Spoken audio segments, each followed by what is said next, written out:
Nova Scotia. Thanks for that, Nathan. And of course, you can check out more videos and stories at theweathernetwork.com during Hurricane Week. Good news is, though, for you in Alberta, calm conditions in Edmonton and Calgary through today as we do have high pressure. It's not until you head late next week where we'll start to see some wet weather.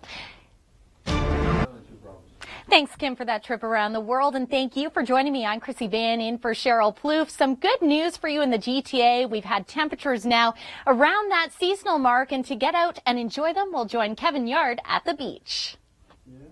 Thanks so much, Kevin. Certainly important to stay hydrated, especially with that high humidity.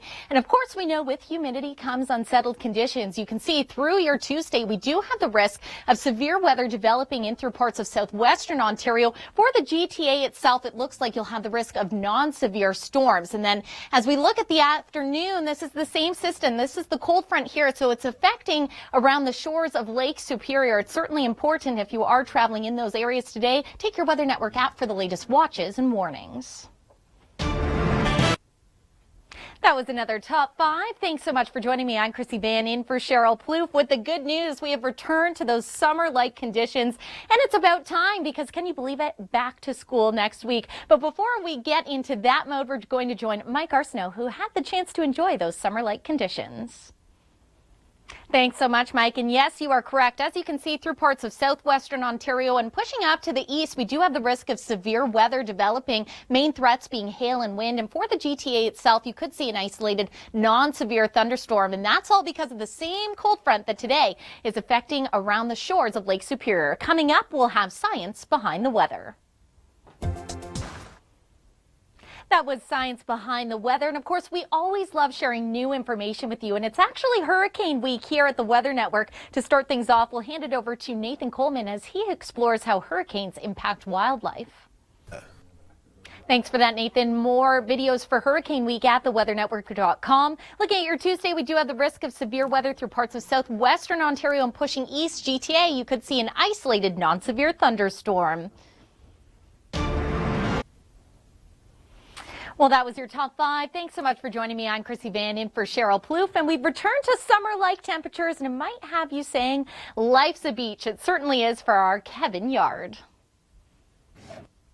Well, thanks for that, Kevin. It looks like Phil will be getting his wish because over the next couple days, we're looking at high humidity. As you can see through Toronto in the afternoon, lots of sunshine developing as well. Through southwestern Ontario and up in toward Cottage Country, we have the risk of some severe storms developing through the overnight hours. And through the GTA in the afternoon and evening through your Tuesday, we could see some non-severe thunderstorms developing. That is all because of this cold front, which right now is causing some instability around the shores of Lake Superior. That is going to be making its way down across the GTA and again could spark up some of those storms as well. It's going to be taking the edge off our temperature. So if you do like that high humidity, then well, enjoy it while you have it because it's certainly been few and far between so far this summer.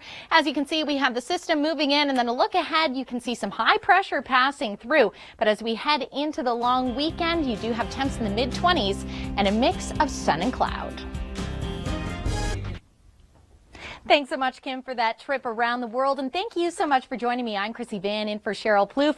Can you believe it? The last week before back to school and we've returned to summer-like temperatures. And I know our own Mike Arsenault has been enjoying.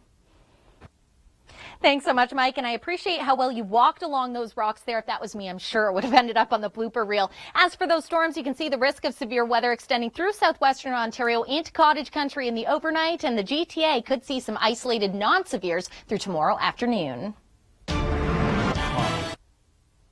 Well, there you go. That was your Top 5. I'm Krissy Vann in for Cheryl Plouffe. And as you can see, yes, we're in warmer summer-like territory. We have that high humidity, but coming with that, the risk of storms. Through Tuesday, southwestern Ontario up into Cottage Country in the overnight. That's where we have the largest potential of some severe weather developing. And then through the GTA, as we head into the afternoon and evening hours, we do have the risk of seeing some isolated non-severe storms developing. To thank for that is this cold front here, which at the moment is causing some instability around the shores of Lake Superior. But as you can see, it's going to be cutting its way across the GTA, cooling off the temperatures as well. So taking the edge off that humidex, but again, could spawn the development of those storms. Taking a look ahead, it does dry out after that, cooler temperatures, but we do have the risk of seeing some unsettled weather into the long weekend.